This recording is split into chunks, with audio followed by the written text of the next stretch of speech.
Hello साथियों, नमस्कार। कैसे हैं आप सब? उम्मीद करता हूं जहां होंगे स्वस्थ होंगे, व्यस्त होंगे, मस्त और ज़बरदस्त होंगे, अपना और अपनों का ख्याल रख रहे होंगे। तो आइए शुरू करते हैं जियोग्राफी के इस पड़ाव पर। और पहला प्रश्न लेते हैं, निम्नलिखित में से किस भारतीय राज्य की सीमाएं भूटान राष्ट्र के साथ नहीं मिलती हैं? Option A Sikkim, option B Paschim Bangal, option C Meghalaya, option D Arunachal Pradesh. तो अब आप जब तक आप जवाब दे रहे हैं तब तक हम भूटान के बारे में कुछ जान लेते हैं कि भूटान के बारे में और क्या क्या फैक्ट हैं, है ना। देखिए, सबसे पहली बात तो भूटान जो है, भूटान की आपसे राजधानी पूछी जा सकती है। क्या? भूटान से आपकी राजधानी पूछ सकती है कि भूटान की राजधानी क्या है? तो भूटान की राजधानी थिम्पू है। क्या है? थिम्पू। आपसे मुद्रा पूछी जा सकती है, भूटान की मुद्रा क्या है? तो भूटान की मुद्रा क्या है? टका है। क्या है? टका है। सब ये एसएससी के प्रश्न है ना। वहां पे बीपीएससी ने पूछ रखा है। बीपीएससी ने क्या पूछा? राष्ट्रीय खेल पूछा है। क्या पूछा है? भूटान का राष्ट्रीय खेल क्या है? राष्ट्रीय खेल आपसे पूछा, तो राष्ट्रीय खेल क्या वहां का है? तीरंदाजी है। क्या है? तीरंदाजी। अगर जियोग्राफी आप पढ़ रहे हैं, वर्ल्ड हिस्ट्री उसमें दिया हुआ है, वर्ल्ड जियोग्राफी दिया हो तो आपको इसके विषय में पढ़ना पड़ेगा। ठीक है। और भूटान के बारे में क्या है? भूटान को लैंड ऑफ थंडरबोल्ट कहा जाता है। क्या वो कहा जाता है? Land of Thunderbolt. Land of Thunderbolt कहा जाता है। ठीक है। या इसे ड्रैगन भूमि कहा जाता है। क्या कहा जाता है? या इसे ड्रैगन भूमि कहा जाता है। अगर आपसे पूछे ड्रैगन भूमि कौन सा है, तो भैया ये है आपका भूटान। और भूटान के बारे में क्या तथ्य है? यहाँ लगभग इसका 72% जो है भाग जंगलों से ढका है। भाग जंगलों से ढका है। किससे ढका है? जंगलों से ढका है। जंगलों से ढका है। बात क्लियर है? ये तो भूटान के बारे में बात हो गई। अब भारत के परिप्रेक्ष्य में बात करते हैं। भारत के परिप्रेक्ष्य में तो जो भारत, जैसे भूटान जो है, यहाँ पे ये मान लीजिए भूटान है, तो ये जो घिरा है, तो सबसे पहले अरुणाचल प्रदेश लिख लीजिए, अरुणाचल। उसके बाद आप जवाब अपना मैच करिएगा, अरुणाचल प्रदेश। फिर उसके बाद आता है असम, फिर आता है पश्चिम बंगाल। पश्चिम बंगाल वहाँ अंदर तक है ना। पश्चिम बंगाल आता है। उसके बाद आपका सिक्किम आता है। क्या आता है? सिक्किम आता है। तो अरुणाचल प्रदेश, असम, पश्चिम बंगाल और सिक्किम, ये ऐसे राज्य हैं जो भूटान के साथ सीमा साझा करते हैं, है ना। तो आप देख लीजिए, सिक्किम तो सीमा साझा करता है, पश्चिम बंगाल सीमा साझा करता है, अरुणाचल प्रदेश सीमा साझा करता है, मेघालय जो है ये सीमा साझा नहीं करता। तो ऑप्शन नंबर सी आपका क्या होगा? राइट हो जाएगा। चलिए अगला प्रश्न लेते हैं भैया। अगला प्रश्न क्या है? अगला प्रश्न आपका है, उत्तराखंड के किस भाग में पाताल तोड़ कुएं पाए जाते हैं? ऑप्शन ए है बाबर में, ऑप्शन बी शिवालिक पहाड़ियों में, ऑप्शन सी तराई में, ऑप्शन डी उपयुक्त में से कोई नहीं। देखिए, पाताल तोड़ कुआं क्या होता है? तो पाताल तोड़ कुआं मतलब ऐसे प्राकृतिक स्रोत, अब इसको जान लीजिए थोड़ा सा कि ये होते क्या। ऐसे प्राकृतिक स्रोत, हल्का सा आपको खोदना पड़ता है। ऐसा प्राकृतिक स्रोत, ऐसा प्राकृतिक स्रोत, स्रोत मतलब जल स्रोत से है। ऐसा प्राकृतिक स्रोत या जल स्रोत जो धरातल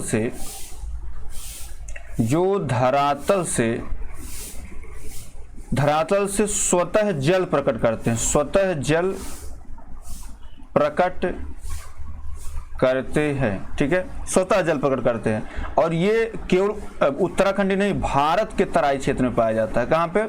भारत के तराई क्षेत्र। तराई क्षेत्र मतलब तलछटे, जो भारत नदी के किनारे के पार्ट है, मतलब जो पहाड़ों के आसपास है, भारत के तराई क्षेत्र। ठीक है। तो भैया इसमें राइट आंसर क्या हो जाएगा आपका? ऑप्शन नंबर सी, तराई क्षेत्र। चलिए अगला प्रश्न लेते हैं भैया। अगला प्रश्न क्या है? अगला प्रश्न है, निम्नलिखित समूह में से कौन सा पूर्व से पश्चिम की ओर पर्वत शिखरों का सही क्रम है ना। अब देखिए, अब इसके विषय में जब आप थोड़ा सा डीपली अध्ययन करेंगे जियोग्राफी का, उसके बाद आप जान पाएंगे कि साहब ये है क्या, है ना। जैसे अब इसमें आपको एवरेस्ट दिख रहा है, कंचनजंगा है, अन्नपूर्णा है, धौलागिरी है। बी ऑप्शन में है Kanchenjunga, Everest, Annapurna, Dhaulagiri. C option में है कंचनजंगा, धौलागिरी, एवरेस्ट, अन्नपूर्णा।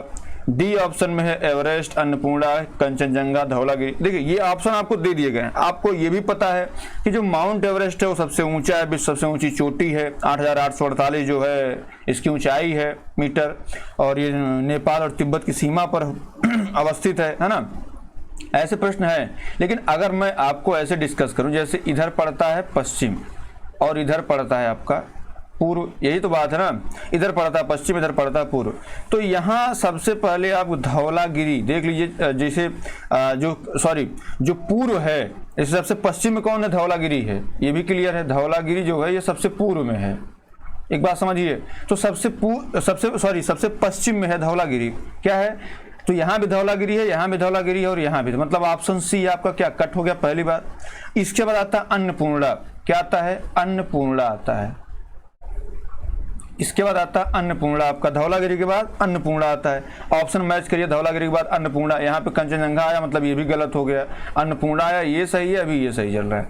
उसके बाद आप देखिए अन्नपूर्णा के बाद जो सबसे बात की चोटी है वो है आपका एवरेस्ट, क्या है, एवरेस्ट आपका है। अब देख लीजिए कहाँ पे एवरेस्ट मैच कर रहा है, तो यहाँ कंचनजंगा, ये भी गलत है, एवरेस्ट दिया, ऑप्शन नंबर बी आपका क्या है, सही है। और सबसे पूर्व की जो चोटी है इस ऑप्शन के हिसाब से वो है कंचनजंगा, कंचनजंगा। कभी कभी प्रश्न आता है, जैसे आपसे पूछ लिया जाए विश्व की सबसे ऊंची चोटी, पूछ लेता है क्या, विश्व की सबसे ऊंची चोटी। अब कब की, जैसे अभी आप दे रहे हैं, जब आप सीधे आप सबसे ऊंची चोटी मतलब एवरेस्ट है और सबसे पश्चिम में वही होगी या सबसे पूर्व में वही होगी, है ना, तो ये थोड़ा सा गलत हो जाता है। तो सबसे पूर्व में आप देखेंगे कंचनजंगा है, उसके बाद एवरेस्ट है, फिर अन्नपूर्णा है, फिर धौलागिरी है, ठीक है। सबसे ऊंची चोटी कौन सी है, तो वो भैया एवरेस्ट। एवरेस्ट है, ऊंचाई कितनी है, 8,848 मीटर। कहाँ अवस्थित है, तो नेपाल और तिब्बत की सीमा पर अवस्थित है, बात क्लियर है। अब फिर अगर दूसरे नंबर की सबसे ऊंची चोटी कौन सी है, तो दूसरे नंबर की है K2, इसको बोलते हैं गार्डविन ऑस्टिन, गार्डविन ऑस्टिन इसको बोलते हैं। अगर आपसे जैसे मान लो क्वेश्चन घुमाने के लिए पूछ दे विश्व की सबसे ऊंची चोटी कौन सी है, तो गार्डविन ऑस्टिन है। और ये कहाँ अवस्थित है, तो POK, पाकिस्तान ऑक्युपाइड कश्मीर में है। फिर अगर आपसे पूछे तीसरी सबसे ऊंची चोटी कौन सी है, तो तीसरी सबसे ऊंची चोटी कंचनजंगा है, क्या है, कंचनजंगा है। और मेरे दोस्त इसकी जो, जैसे अगर K2 की बात करें तो K2 की ऊंचाई कितनी है, 8,611 मीटर है। और अगर इसकी कंचनजंगा की बात करें तो इसकी ऊंचाई 8,598 मीटर है ना। अगर आपसे पूछा जाए कि भारत की सबसे ऊंची चोटी, तो भारत की सबसे ऊंची चोटी यही है, भारत की सबसे ऊंची चोटी, भारत सबसे ऊंची चोटी कौन सी, कंचनजंगा है। भारत की दूसरी सबसे ऊंची चोटी कौन सी है, तो भैया इसमें है नंदा देवी, कौन है, नंदा देवी है, बात क्लियर है। तो ये यहाँ से आपको जो चोटियों की बात है वो क्लियर हो गई। फिर जैसे अभी आपसे पूछ ले ऑस्ट्रेलिया की सबसे ऊंची चोटी, देखिए फैक्ट मैं आपको जो दे रहा हूँ ये सारे आपके एग्जाम में आए हुए हैं। ऑस्ट्रेलिया की सबसे ऊंची चोटी पूछ ले आपसे, तो माउंट कोसियासको है, माउंट कोसियासको है, कोसियासको है ना। फिर अगर आपसे अफ्रीका की पूछ ले, क्या पूछ ले, अफ्रीका की पूछ ले, तो अफ्रीका कौन सी है, अफ्रीका की है माउंट किलिमंजारो, माउंट किलिमंजारो है, माउंट किलिमंजारो है, ठीक है। फिर अगर आपसे उत्तरी अमेरिका की पूछ ले, आपसे पूछा गया है उत्तरी अमेरिका की आपसे पूछ ले, तो माउंट मैकिनले है, क्या है, माउंट मैकिनले है, बात क्लियर है, माउंट मैकिनले हो गई। तो आपका ऑप्शन नंबर कौन सा इसमें सही है, इतने में फैक्ट आपको बताऊं, ऑप्शन नंबर बी आपका क्या है, सही है। चलिए अगला प्रश्न लेते हैं भैया। अगला क्या है, उत्पत्ति की दृष्टि निम्न पर्वत श्रेणियों में से सबसे नवीनतम कौन सी है। देखिए अब इसमें सबसे नवीनतम पर्वत श्रेणी पूछ रहा है, ऑप्शन ए कैमूर पर्वत, ऑप्शन बी पालकोंडा श्रेणी, या ऑप्शन सी अजंता श्रेणी, या ऑप्शन डी पटकोई श्रेणी। अब देखिए अगर हम कैमूर की बात करें तो कैमूर पर्वत श्रेणी विंध्य पर्वत श्रेणी का पूर्वी भाग है, ये आपको पता है। और ये कैमूर कहां से कहां तक है तो मध्य प्रदेश के जबलपुर से, अगर कभी यहां से पूछ ले कहां से कहां तक है, तो मध्य प्रदेश के जबलपुर से लेके बिहार के रोहतास, मतलब अभी सासाराम आप समझ लीजिए, रोहतास सासाराम तक ये फैला है ना, सासाराम तक ये फैला है। कितना है लंबा, लगभग ये 483 किलोमीटर कितना है, 483 किलोमीटर है मेरे भाई। अब पालकोंडा की जो श्रेणी है इसके विषय में जान लीजिए, तो ये दक्षिण भारत में आंध्र प्रदेश में पहाड़ियों का एक समूह है। किसका समूह है, आंध्र प्रदेश में पहाड़ियों का एक समूह है, पहाड़ियों का। कभी पूछा जाता है कि पालकोंडा पर्वत श्रेणी कहाँ पाई जाती है, तो आंध्र प्रदेश में पहाड़ियों का समूह है, बात क्लियर है, दक्षिण भारत में। फिर अगर आपसे अजंता श्रेणी पूछ लिया जाए तो यह भारत में केवल एक राज्य में फैली है, महाराष्ट्र में, ये पूछा जाता है कि ऐसी कौन सी पर्वत श्रेणी है जो केवल और केवल एक राज्य में फैली है, तो वो अजंता पर्वत श्रेणी। अब पटकोई पर्वत श्रेणी क्या है? इसका निर्माण, जैसे अगर पटकोई श्रेणी की बात करें तो इसका निर्माण टर्शियरी युग में हुआ है। निर्माण कब हुआ है? टर्शियरी युग में हुआ है। पूछा जाता है आपसे किस युग में निर्माण हुआ है ना। फिर ये पूछा जाता है कहाँ, मतलब किस राज्य तक फैली है ये, तो ये भैया असम, मणिपुर, मेघालय, असम, मणिपुर, मेघालय, मिजोरम और यहाँ पे आगे चल करके नागालैंड तक। कहाँ? नागालैंड तक ये फैली हुई है, ठीक है। और यही नहीं, ये जैसे सबसे नवीनतम पर्वत श्रेणी है। क्या है? सबसे नवीनतम, जो आपसे पूछा गया नवीनतम पर्वत श्रेणी है, ठीक है। अभी जल्दी ही इसका निर्माण हुआ, नवीनतम पर्वत श्रेणी है। अब ये पटकई पर्वत श्रेणी जो है, जो भारत के साथ, ये पटकई पर्वत श्रेणी है, म्यांमार के साथ सीमा बनाती है। किसके साथ? म्यांमार के साथ सीमा बनाती है। म्यांमार के साथ सीमा बनाती है मेरे भाई, ठीक है। म्यांमार के साथ क्या है? सीमा बनाती है। बात क्लियर है? तो इसमें ऑप्शन डी इसका क्या है? राइट आंसर है, पटकोई पर्वत श्रेणी। चलिए अगला प्रश्न लेते हैं। अगला प्रश्न क्या भैया?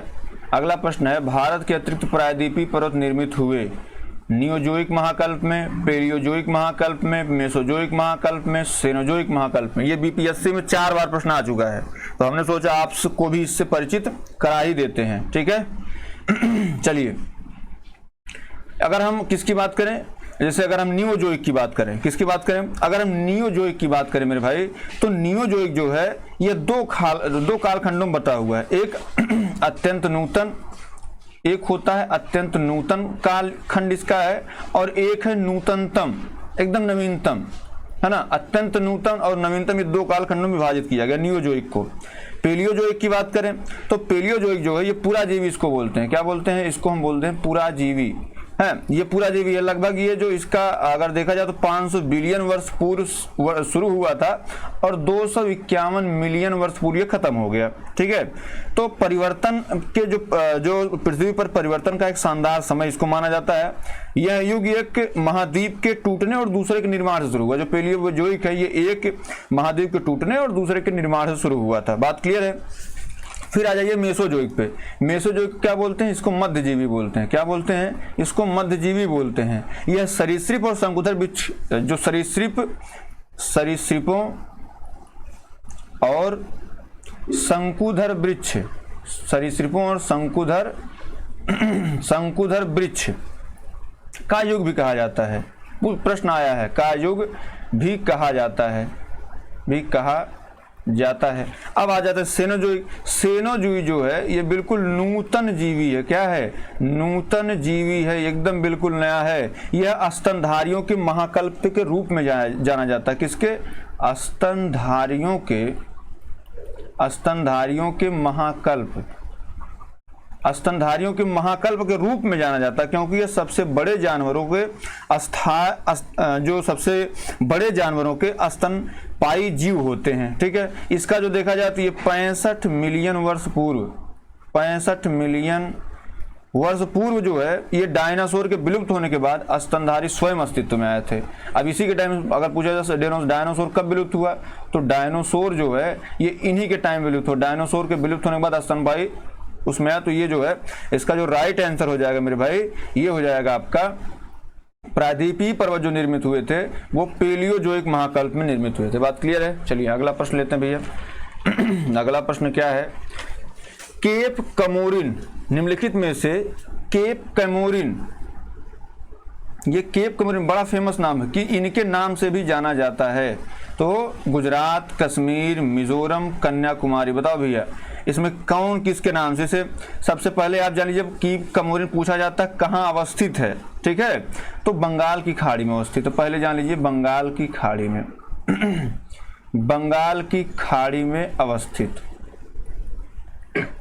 ठीक है। बंगाल की खाड़ी अगर ऑप्शन में ना दे तब अब मान लीजिए और कुछ अगर दे तो दूसरा ऑप्शन आपको देगा अंडमान द्वीप समूह में अवस्थित, अंडमान द्वीप समूह में अवस्थित, द्वीप समूह में अवस्थित, ठीक है। इसका अगर पूछा जाए पहला उद्गार कब हुआ था, तो भैया जो पहला उद्गार इसका था, पहला उद्गार इसका जो था वो 1787 में हुआ था, ठीक है। यह जो है जो केप कमोरिन जो है ठीक है, केप कमोरिन ये इनको अन्य किस नाम से जाना जाता है? तो अब जाहिर सी बात है, अगर केप कैमोरिन की बात हम करें, एक मिनट, इसको जो है हम अगर हटाएं, जैसे अगर इसको केवल हम ये बात करें केप कैमोरिन, है ना, तो केप कैमोरिन की अगर हम केवल बात करते हैं, एक मिनट, अगर हम केवल और केवल केप कैमोरिन की बात करते हैं मेरे भाई, तो ये इसका कुछ इसमें बहुत ज्यादा करना ही नहीं है, बहुत ज्यादा फैक्ट जानने की आवश्यकता नहीं। इसमें ऑप्शन नंबर डी आपका क्या है, सही है। हम आपको केप कैमोरिन, उसके बाद जो वहां पे बैरन द्वीप अवस्थित है बंगाल खाड़ी में, उसके विषय में आपको जो है डिस्कस करेंगे, वो अगला प्रश्न आएगा, उसमें डिस्कस कर देंगे। अब अगला प्रश्न आ गया है, ठीक है, चलिए इसमें अभी वो चीज वहां डिस्कस करते हैं। बैरन द्वीप अवस्थित है कहाँ पे? बंगाल खाड़ी में, भूमध्य सागर में, चीन सागर, अरब सागर। बताओ भैया, अब यहां से प्रश्न आ जाता है कभी कभी, है ना। केप कैमोरिन तो जो है कन्याकुमारी का उसका अन्य एक नाम है, बात क्लियर है। अब जाहिर सी बात है, जो केप कैमोरिन है वो जो है आपका बंगाल खाड़ी में अवस्थित ही है ना, अब सबसे लास्ट में पड़ता है, ठीक है। तो अब अगर यहाँ बैरन द्वीप कहाँ अवस्थित है, जाहिर सी बात बंगाल खाड़ी में अवस्थित है, ठीक है। और ये अंडमान द्वीप समूह, क्या अंडमान द्वीप समूह, अंडमान द्वीप समूह में भी अवस्थित है, ठीक है। इसका जो बैरन द्वीप है, इसका पहला उद्गार, इसका ये बिल्कुल उससे सटा हुआ है, कन्याकुमारी के पास में ही पड़ता है। इसका पहला उद्गार जो है, इसका जो पहला उद्गार है वो 1787 में हुआ था मेरे भाई, है ना। और ये दक्षिण एशिया का क्या है, दक्षिण एशिया का एकमात्र ज्वालामुखी है, दक्षिण एशिया का एकमात्र ज्वालामुखी है। मैं आपको मैक्सिमम फैक्ट बताने का प्रयास करता हूं, है ना, एकमात्र ज्वालामुखी है, तो इतने फैक्ट यहां से है, तो भैया ऑप्शन नंबर ए इसमें क्या है, सही है। चलिए अगला प्रश्न लेते हैं। यहां मैं भी कुछ दिन पहले घूमने गया था। झुमरी तलैया रेडियो पर गीतों की फरमाइश के लिए प्रसिद्ध किस राज्य में स्थित है ना। इसे मैं घूमने गया तो ये प्रश्न कभी भूलेगा ही ना मुझे। बिहार, पश्चिम बंगाल, झारखंड, उड़ीसा। देखो भैया, अगर इसके विषय में कभी आपसे बात करें तो जैसे मान लीजिए अभी यहाँ पे हम आपको बता देंगे साहब ये झारखंड में अवस्थित है, झुमरी तलैया झारखंड में है। झारखंड में भी अगर आपको झारखंड ऑप्शन नहीं देता, देख क्या देता है, कोडरमा देता है, क्या देता है, कोडरमा। तो ये कोडरमा डिस्ट्रिक्ट में स्थित है, कोडरमा वहां का जिला है, वहां पे स्थित है। कोडरमा बहुत अच्छी जगह, आप कभी घूमने जाएंगे तो आपको बड़ा अच्छा लगेगा, मैं घूम के भी आया ही हूँ कुछ दिन पहले, है ना। तो ये ऑप्शन नंबर सी कोडरमा। चलिए अगला प्रश्न लेते हैं भैया। अगला प्रश्न क्या है, निम्नलिखित में से कौन सही सुमेलित है? औरंगाबाद महाराष्ट्र, पालनपुर गुजरात, हुबली केरल, गुंटूर आंध्र प्रदेश। बताओ भैया इसमें क्या सही है। अब देखिए औरंगाबाद महाराष्ट्र में बात तो सही है ना। पालनपुर गुजरात में अभी कुछ दिन पहले घटना हुई थी, ये भी बात सही है। गुंटूर आंध्र प्रदेश में भी बात सही है। लेकिन हुबली है, अभी ये करंट अफेयर के रूप में आया था। हुबली क्या है, हुबली कर्नाटक में है, और ये हुबली अभी सबसे लॉन्गेस्ट जो रेलवे प्लेटफॉर्म है, ये हुबली कर्नाटक में अभी मिला है, मतलब बनाया गया है ना। तो अभी करंट अफेयर टाइप का, तो हुबली कहाँ पे है मेरे भाई, ये कर्नाटक में है। ऑप्शन नंबर सी क्या है इसका, राइट है। बात क्लियर। केरल इसका केरल में नहीं है, कर्नाटक में, इसीलिए मिलता जुलता ऑप्शन दे दिया जाता है, ठीक है। चलो भैया अगला लेते हैं। अगला क्या है, निम्न में से कौन धौलाधर श्रेणी की प्रमुख जनजाति है? बताओ भैया कौन है प्रमुख जनजाति? लिंबू है, लेप्चा है, थारू है, या फिर गद्दी है? बताओ भैया कौन है। तो पश्चिम हिमालय की, जैसे अगर धौलाधर श्रेणी की बात करें तो ये कहाँ का पार्ट है, तो पश्चिम हिमालय। किसका पार्ट है, पश्चिम हिमालय का पार्ट है मेरे भाई, पश्चिम हिमालय का पहली बात तो पार्ट है ये, ठीक है।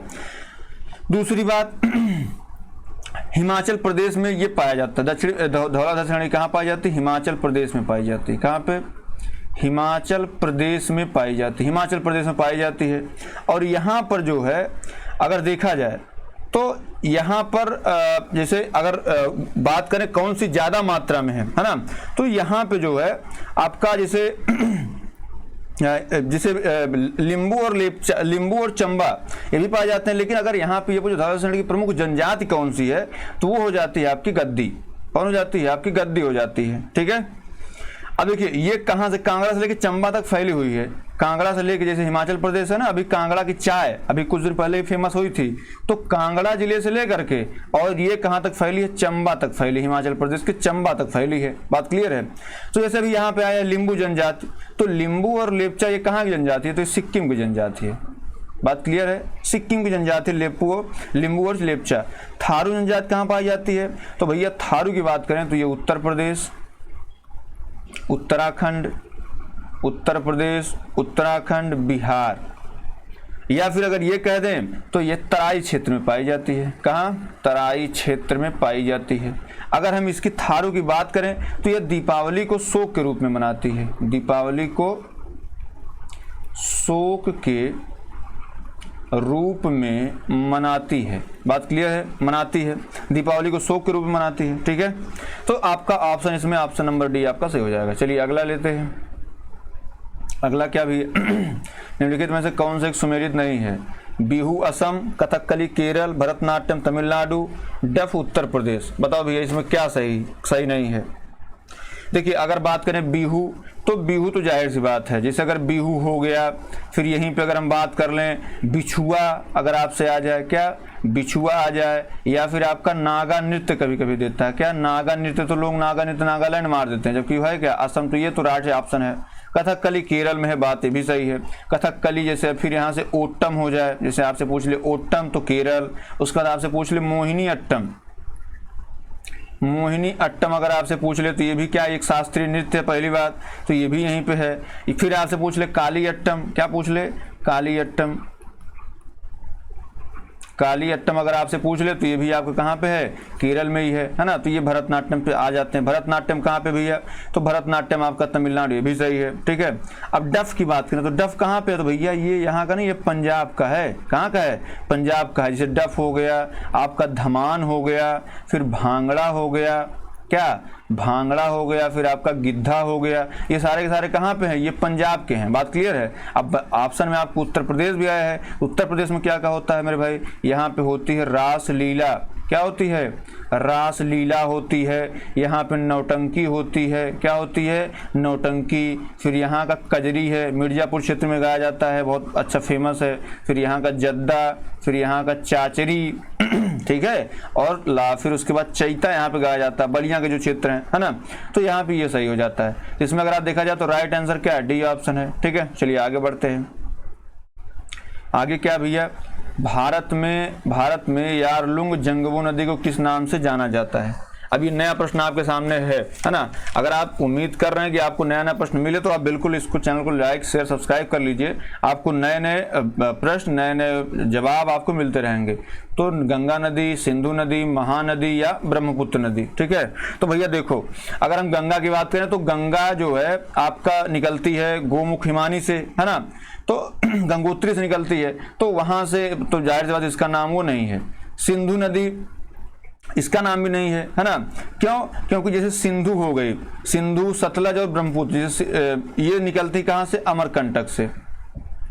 अमरकंटक से ये निकलती है, सिंधु अमरकंटक से निकलती है, तो इसका नाम सिंधु पहले से था, सिंधु ही रह जाता है। ठीक है, सतलज है उसका नाम सतलज ही रह जाता है। लेकिन चूंकि ब्रह्मपुत्र भी यहीं से निकलती है, तो भैया जो ब्रह्मपुत्र है ना, ब्रह्मपुत्र जो है ये जब वहां से निकलती है तो ये तिब्बत से होते हुए जाती है ना। तो इसका नाम जो है वो यारलुंग जंगबो है। यारलुंग जंगबो है, जंगबो।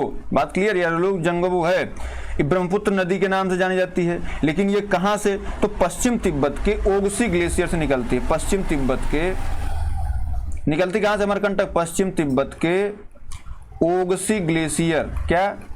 ओगसी ग्लेशियर, समझिएगा, वो ओगसी ग्लेशियर से निकलती है। मतलब यहीं अमरकंटक स्थित है, अमरकंटक यहीं स्थित है, अमरकंटक यहीं स्थित है, यहीं से निकलती है। ठीक है, अब ये जो है अरुणाचल प्रदेश से यहाँ से निकली, तो ये अगर यहाँ अरुणाचल प्रदेश में, कहाँ? अरुणाचल प्रदेश में, अरुणाचल प्रदेश में जो किस नाम जानते हैं? दिहांग नाम से जानते हैं। क्या? दिहांग नाम से जानते हैं। फिर ये आगे बढ़ती है। अब जब आगे बढ़ी तो फिर यहाँ आया असम। असम में किस नाम से जानी जाती है? तो भैया असम में ये जो है ब्रह्मपुत्र नाम से जानते हैं। क्या? ब्रह्मपुत्र नाम से इसको जानते हैं। फिर यहीं से ये अगर बांग्लादेश में घुस जाती, कहाँ पे? बांग्लादेश में घुस जाती है, तो बांग्लादेश में इसको किस नाम से जानते हैं? इसको जानते हैं जमुना नाम से। किस नाम से? जमुना नाम से जानते हैं। ठीक है, जब यहाँ से निकलती है तो इसको जब ये तिब्बत में होती है, कहाँ पे? तिब्बत, तो तिब्बत में इसको सांगपो नाम से जानते हैं। क्या सांगपो? निकलती किस नाम से है? निकलती है यरलुंग जंगबो नाम से। तिब्बत में आती है तो सांगपो होती है, और उसके बाद अरुणाचल प्रदेश में आती है तो दिहांग होती है, असम में आती है तो असम में आने के साथ साथ जो है ये ब्रह्मपुत्र हो जाती है, लेकिन जैसे बांग्लादेश में जाती है तो ये क्या कहलाती है? जमुना कहलाती है। तो इसका राइट आंसर क्या हो जाएगा मेरे भाई? ऑप्शन नंबर डी इसका राइट आंसर हो जाएगा। बात क्लियर है? चलिए, अगर हम ब्रह्मपुत्र के बारे में थोड़ा सा जानकारी, जैसे आप सोचेंगे ब्रह्मपुत्र इसे करके खत्म कर दिए, तो ब्रह्मपुत्र के बारे में अगर आप जानकारी चाहते हैं थोड़ी सी, तो जैसे इसका जो आप पूछा था कहाँ कहाँ बहती है, तो जाहिर सी बात है ये तिब्बत में बहेगी, अभी हमने बताया तिब्बत में सांगपो, अरुणाचल प्रदेश में आती दिहांग, असम में आती ब्रह्मपुत्र, तो भाई जाहिर सी बात तिब्बत हो गया, उसके बाद भारत हो गया। फिर कह रहा है कि बांग्लादेश में जमुना, तो मतलब ये बांग्लादेश में भी बहती है। बात क्लियर? ये बांग्लादेश में बहती है। अब कभी कभी ब्रह्मपुत्र की सहायक नदी पूछ लेता है, तो पहली बात तो इसकी सहायक नदी एक है मानस, असम वाली मानस नदी। उसके बाद जो है जयमोली, क्या जयमोली है ना, ये सब बांग्लादेश वाली हैं। तीस्ता, तीस्ता नदी जल विवाद जो भारत से रहता है, तीस्ता। उसके बाद बूढ़ी दिहांग, दिहांग कहाँ? अरुणाचल प्रदेश, तो बूढ़ी दिहांग, बूढ़ी दिहांग। बात क्लियर है? उसके बाद आपका दिसांग, कभी कभी ये भी आ जाता है दिसांग, तो ये इसकी सहायक नदियां हैं। वैसे तो सुवन सिटी, फिर धन सिटी, इसको अगर लिखना है तो आप लिख लीजिए, अभी पूछा नहीं गया कभी, यहीं तक पूछा गया था सुवन सिटी। उसके बाद होता है धन सिटी, क्या है? सुवन सिटी, धन सिटी, तो ये भी पाई जाती हैं। तो इसका राइट आंसर क्या है मेरे भाई? Option number D Brahmaputra. बात क्लियर है? चलिए और अगला लेते हैं, निम्न में से कौन सी नदी डेल्टा नहीं बनाती है? तो भैया बताओ, महानदी, कावेरी, गोदावरी या नर्मदा नदी? बताओ भैया कौन यहाँ जो है आपका डेल्टा नहीं बनाती है? जाहिर सी बात है महानदी डेल्टा बनाती है, कावेरी भी बनाती है, गोदावरी भी बनाती है, ठीक है, और ये बंगाल की खाड़ी में जाकर गिरती है, भी तय है। तो जाहिर सी बात है, अब अगला अगर बात करें कौन सा, नर्मदा नदी, इसमें राइट आंसर नर्मदा नदी तो है। तो नर्मदा नदी का जो फैक्ट है थोड़ा सा ये भी जान लीजिए आप, नर्मदा नदी का जो फैक्ट है ये भी जान लीजिए। इसका जो उद्गम है, क्या उद्गम जो इसका है वो है आपका मैकाल पर्वत। क्या? मैकाल पर्वत, मैकाल पर्वत जो है सॉरी एक मिनट, इसमें हमने आपको बताया था अमरकंटक से सतलज निकलती है, तो अमरकंटक नहीं है ये, माफ करिएगा, यहाँ पे हमने गलती आपको बताया, अमरकंटक नहीं, मानसरोवर है मेरे भाई। क्या? मानसरोवर से निकलती है। हमारे मन में अमरकंटक चला, हमने बोल दिया ये मानसरोवर है। दरअसल अमरकंटक की बात करें ना, तो नर्मदा नदी जो है ये मैकाल पर्वत के अमरकंटक ये निकलती है, अमरकंटक से निकलती है, अभी याद आया हमको, ठीक है, सॉरी उसके लिए माफ करिएगा। अब ये नर्मदा नदी है, अब ये जाती कहाँ पे है, गिरती कहाँ पे है? तो ये गिरती है जाके अरब सागर में। कहाँ पे? अरब सागर में गिरती है, अरब सागर में जाके गिर जाती है ये, ठीक है। और अरब सागर में गिरने वाली सबसे बड़ी नदी यही है, नर्मदा नदी, ठीक है। अब ये और क्या है, इसके उत्तर में विंध्याचल, उत्तर में विंध्याचल पर्वत, और दक्षिण में, उत्तर में विंध्याचल पर्वत और दक्षिण में सतपुड़ा, और सतपुड़ा और विंध्याचल के बीच में जो है ये भ्रंश घाटी, जैसे ये नर्मदा नदी है, नर्मदा नदी है ना, ये नर्मदा नदी हो गई, तो यहीं से बहती है, क्या बनाती है? भ्रंश घाटी बनाती है। क्या? भ्रंश घाटी से होते हुए जाती है, भ्रंश घाटी से नदी बहती है, जिसके कारण जो गाद इसमें पाया जाता है वो नहीं बचता है, इसलिए ये डेल्टा का निर्माण नहीं कर पाती है, ठीक है। तो डेल्टा का निर्माण ये नहीं कर पाती है। और जैसे अगर आपसे पूछ लिया जाए कि पश्चिम की ओर, जैसे अभी जाहिर सी बात है अरब सागर में गिरेगी, तो पश्चिम की ओर बहती है, पश्चिम की ओर बहती है। और कौन सी नदियाँ पश्चिम की ओर बहती है? तो भैया नर्मदा, ताप्ती और माही।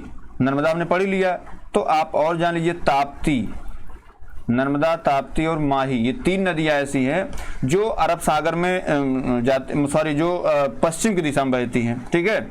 उसके बाद अगर ताप्ती की बात करें, ताप्ती अगर आप कहें कि साहब ताप्ती कहाँ से निकलती है, तो ताप्ती जो है ये सतपुड़ा से निकलती है, सतपुड़ा श्रेणी से निकलती है, ठीक है। और ये कहाँ जाके गिरती है? तो ये भी अरब सागर में जाके गिरती है। कहाँ? ये भी अरब सागर में जाके गिर जाती है। बात क्लियर है? चलिए, इसमें आपका राइट आंसर जो है ऑप्शन नंबर डी है। चलिए अगला लेते हैं, प्रश्न 14 नंबर। तो भैया ये बताइए, किस नदी पर शिव समुद्रम जलप्रपात अवस्थित है? बाराही नदी, शरावती नदी, नर्मदा नदी या कावेरी नदी? बताओ भैया। अगर बाराही नदी की बात करें तो भैया यहाँ पर कौन सा जलप्रपात है? कुंचिकल जलप्रपात। क्या? कुंचिकल जल प्रपात अवस्थित है। कहाँ पे है ये? तो ये भैया कर्नाटक में। इसकी ऊंचाई कितनी है? तो 455 मीटर है। मतलब ये कि सबसे ऊंचा जलप्रपात, क्या सबसे ऊंचा जलप्रपात। बात क्लियर? सबसे ऊंचा जलप्रपात कौन है? कुंचिकल जलप्रपात कहाँ पे अवस्थित है? वाराही नदी पर अवस्थित है। ठीक है। अब शरावती नदी पे कौन अवस्थित है? तो जोग या गरसोसपा जलप्रपात। क्या? जोग या गरसोपा जलप्रपात। गोर या जोग या गरसोपा जलप्रपात। ये भी कहाँ पे है? कर्नाटक में है। कहाँ पे है? कर्नाटक में है। और इसकी जो ऊंचाई है वो आपकी 255 मीटर है। कितना है? 255 मीटर। अब अगर नर्मदा नदी की बात किया जाए तो भैया नर्मदा नदी पर एक तो धुआंधार जलप्रपात है। ठीक है। नर्मदा नदी पर अगर देखा जाए तो एक तो धुआंधार है, धुआंधार जलप्रपात, और एक और जलप्रपात है। और कौन सा है? तो और है एन्ना जलप्रपात। क्या है? एन्ना जलप्रपात। ठीक है, जलप्रपात। अब अगर धुआंधार जलप्रपात की बात करें तो ये जो है कहाँ पे अवस्थित है? ये मध्य प्रदेश में है। और अगर एन्ना की बात करें तो ये भी कहाँ पे है? ये भी मध्य प्रदेश में अवस्थित है ना। अगर इसकी ऊंचाई की बात करें धुआंधार जलप्रपात की तो ये जो है आपका 10 मीटर है। कितना है? 10 मीटर आपकी इसकी ऊंचाई है। और एन्ना की बात करें तो ये आपका 188 मीटर है। बात क्लियर है? तो एन्ना जलप्रपात, नर्मदा नदी, धुआंधार जलप्रपात, नर्मदा नदी। बात क्लियर है? फिर अगर कावेरी की बात करें तो शिव समुद्रम जलप्रपात जो है, शिव समुद्रम जलप्रपात, ये आपका कावेरी नदी पर पाया जाता है। ऑप्शन नंबर डी इसमें क्या है? सही है। चलिए अगला प्रश्न लेते हैं। अगला प्रश्न क्या भैया? केंद्रीय चावल अनुसंधान केंद्र अवस्थित है नागपुर में, लखनऊ में, कोयम्बटूर या कटक। बताओ भैया कहाँ पे अवस्थित है? तो भैया अगर नागपुर की बात करें तो नागपुर में केंद्रीय कपास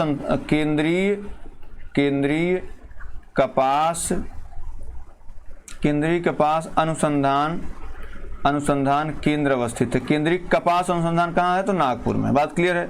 अगला ऑप्शन क्या है? लखनऊ है। तो लखनऊ में क्या है? लखनऊ में मेरे भाई भारतीय गन्ना अनुसंधान केंद्र है। भारतीय गन्ना अनुसंधान केंद्र है। बात क्लियर है? लेकिन अगर कहीं पे आपसे पूछ ले गन्ना, जैसे अगर और पूछना है तो जैसे और अगर इसे सब गन्ना समझे, भारतीय गन्ना प्रजनन अनुसंधान संस्थान, अगर ये आपसे पूछ ले तो ये कहाँ है? तो भैया ये आपका कहाँ पे है? ये आपका कोयम्बटूर में है। बात क्लियर है? तो ये कोयम्बटूर में हो जाता है। तो मतलब यहाँ भारतीय गन्ना अनुसंधान अगर पूछे तो लखनऊ, भारतीय गन्ना प्रजनन अगर अनुसंधान पूछे तो ये आपका कोयम्बटूर में पड़ जाता है। बात क्लियर है? तो अब आते हैं किस पे? जब ये गलत हो गया, ये गलत हो गया, ये तो आपका ऑप्शन नंबर डी क्या है? सही है। चावल कहाँ पे है? केंद्रीय चावल अनुसंधान तो कटक में है। बात क्लियर है? चलिए अगला प्रश्न लेते हैं भैया। अगला प्रश्न क्या है? अगला प्रश्न है देश में सर्वाधिक नलकूप व पंप सेट पाए जाते हैं। Option A Maharashtra, B Tamil Nadu, C Uttar Pradesh, D Madhya Pradesh. बताओ भैया इसका कौन सा उत्तर सही होगा? महाराष्ट्र में है या तमिलनाडु या उत्तर प्रदेश? तो अगर देखा जाए नलकूप और पंपिंग सेट की बात करें तो भैया ये नलकूप और पंप सेट ये तमिलनाडु में। अगर तमिलनाडु की बात करें तो मेरे भाई तमिलनाडु जो है इसे यहाँ 18% पाया जाता है। महाराष्ट्र की बात करें तो महाराष्ट्र में जो है, महाराष्ट्र में 15.6% पाया जाता है। सबसे maximum Tamil Nadu. Option number B जो है ये सही है आपका। दूसरे नंबर पे बात करें तो दूसरा नंबर ही आता है, इसमें ऑप्शन नंबर ये सही है। ठीक है। फिर अगर इसकी बात करें वर्तमान समय में अगर बात करें तो नलकूप, जो कुआं और नलकूप भारत में सिंचाई के प्रमुख साधन हैं। ठीक है। तो अगर उत्तर प्रदेश की बात करें तो इसके लिए केवल नलकूप, समझिएगा, केवल नलकूप की सर्वाधिक सघनता वाला राज्य ये कौन सा भैया? तो ये उत्तर प्रदेश है। ठीक है। फिर अगर यहाँ पे ऑप्शन आप जैसे तमिलनाडु है तो तमिलनाडु सर्वाधिक तालाब से सर्वाधिक सिंचाई, क्या? तालाब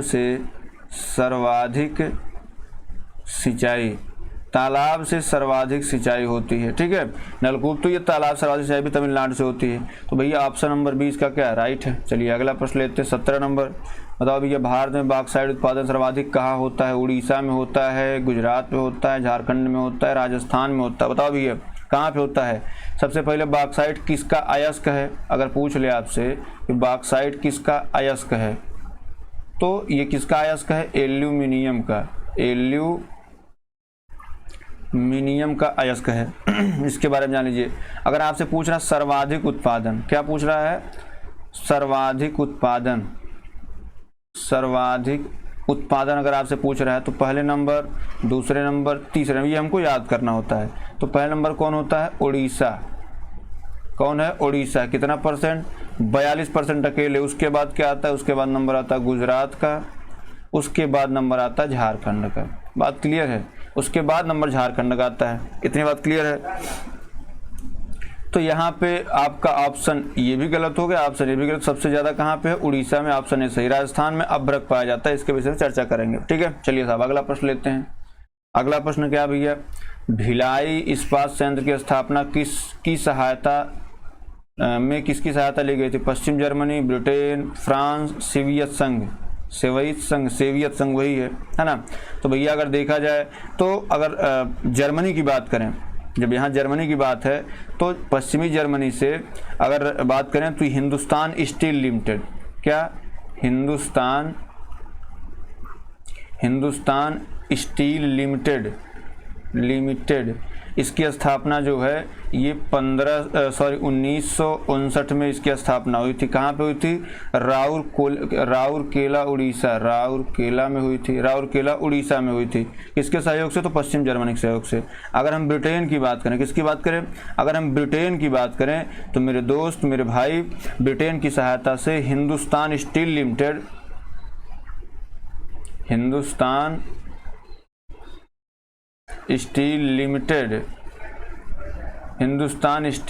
जो है ये 1956 में दुर्गापुर पश्चिम बंगाल, ये यहाँ पर स्थापित हुआ था। इसका जो कार्यक्रम प्रारंभ हुआ था तो ये हुआ था 1962 से ये चलने लगा था कारखाना।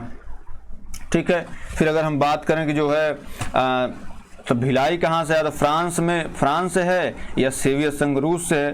तो मेरे दोस्त, मेरे भाई, सोवियत संघ जो है, सोवियत संघ से 2 कारखाने स्थापित हुए थे। ठीक है, एक तो भिलाई हुआ था, एक तो भिलाई और दूसरा बोकारो। 2 प्लांट जो हैं बोकारो, तो भिलाई और बोकारो दोनों यहाँ से स्थापित। भिलाई की स्थापना कब हुई थी? 1955 में हुई थी। कहाँ पे? दुर्ग छत्तीसगढ़ में। कहाँ पे? दुर्ग छत्तीसगढ़ में इसकी स्थापना हुई थी। ठीक है, अब अगर बात करें बोकारो की, तो बोकारो की स्थापना कब हुई थी? 1964 में हुई थी, है ना? कहाँ पे हुई थी? तो बोकारो झारखंड में हुई थी। किसके सहयोग से? तो भैया ये जाहिर सी बात है रसिया के सहयोग से। वर्तमान का रसिया। सोवियत संघ जो है ये टूटा कब? तो 1991 में टूटा। 26 दिसंबर को 1991 में टूट गया, है ना? जो 15 देश इसमें थे वो अलग अलग हो गए, है ना? बाल्टिक कंट्रीज अलग हो गई और जो देश थे वो अलग हो गए।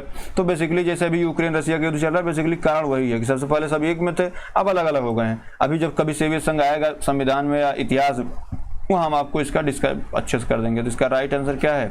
Option number D. 19 नंबर पर चलते हैं। और 19 नंबर में क्या भैया? अलकनंदा और मंदाकिनी का संगम कहाँ होता है? विष्णुप्रयाग, कर्णप्रयाग, रुद्रप्रयाग या देवप्रयाग। अब जितने प्रयाग हैं सबके बारे में जान लेते हैं। सबसे पहले आता है विष्णुप्रयाग। तो विष्णुप्रयाग में क्या है? धौली गंगा। कौन गंगा? धौली गंगा और किसका? विष्णु गंगा। धौली गंगा और विष्णु गंगा, इनका क्या होता है? इनका ये आके संगम हो जाता है। कहाँ पे? ये जगह क्या कहलाती है? विष्णुप्रयाग कहलाती है। यही जो इन जगह है वो विष्णुप्रयाग कहलाती है। फिर अगर बात करें कर्णप्रयाग की, तो यहाँ पे अलकनंदा, क्या? अलकनंदा, और यहाँ पे जो संगम होता है, और किसका संगम होता है? पिंडरा। क्या? पिंडारा। ये इनका जो है इन दोनों नदियों का संगम कहाँ? इन दोनों नदियों में यहाँ होता है। इसको कर्णप्रयाग बोलते हैं। अगर हम रुद्रप्रयाग की बात करें तो यहाँ पे अलकनंदा और यहाँ पे जो इसकी संगम की बात है मंदाकिनी या इसी को और क्या बोलते हैं? काली गंगा। मंदाकिनी या काली गंगा, इनका जो संगम होता है यहाँ पे होता है, ये क्या कहलाता है, रुद्रप्रयाग कहलाता है। देवप्रयाग की अगर बात करें तो यहाँ पे अलकनंदा और यहाँ पे संगम होता है भागीरथी का, यहाँ पे अलकनंदा और भागीरथी का संगम होता है, ठीक है। अब देवप्रयाग यहीं से जो है, यहीं से गंगा का नाम गंगा पड़ता है, गंगा का नाम गंगा पड़ता है, बात क्लियर है। यहीं से गंगा का नाम जो है गंगा पड़ जाता है, बात क्लियर है। तो आपका ऑप्शन नंबर अगर देखा जाए अलकनंदा मंदाकिनी की बात पूछी गई तो ऑप्शन नंबर सी आपका क्या है, राइट आंसर है। चलिए अगला 20 नंबर और अंतिम प्रश्न लेते हैं। भारत में सबसे अधिक ऊंचाई पर स्थित झील कौन सी है? लोकटक झील है, हुसैन सागर झील है, कोलेरू झील है या चोलामू झील है? बताओ भैया। अगर हम बात करें लोकटक झील की तो लोकटक झील कहाँ पाई जाती है? मणिपुर में। कहाँ? लोकटक झील मणिपुर में पाई जाती है। यहीं पे काबुल लामजाओ तैरता हुआ, काबुल तैरता नेशनल पार्क, तैरता हुआ नेशनल पार्क है। अगर हम हुसैन सागर झील की बात करें तो ये कहाँ पाई जाती है? तेलंगाना में पाई जाती है ना, तेलंगाना में। अगर हम कोलेरू झील की बात करें तो ये कहाँ पाई जाती है? कोलेरू झील आपका आंध्र प्रदेश में पाई जाती है। कहाँ पे? आंध्र प्रदेश में पाई जाती है, बात क्लियर है। अब ये तीनों झील जो है ये ऊंचाई, जो सबसे ऊंचाई पर नहीं स्थित है। चोलामू झील कहाँ पे स्थित है? तो चोलामू झील जो है ये आपका सबसे ऊंचाई पर स्थित है और ये यहीं से तीस्ता नदी, जो तीस्ता नदी की बात, अभी ब्रह्मपुत्र नदी की बात है, तो ये तीस्ता नदी यही इसी के पास में है। तो इसका जो राइट आंसर सबसे ऊंचाई पर स्थित झील कौन सी है? तो राइट आंसर डी है, चोलामू झील, बात क्लियर है। तो चलिए आज की क्लास यहीं पर, उम्मीद करता हूँ आपको क्लास अच्छी लगी होगी। बीच में जो गलतियाँ हुई हों उसके लिए माफ़ करिएगा। इजाज़त दीजिए, नमस्कार, जय हिंद, जय भारत।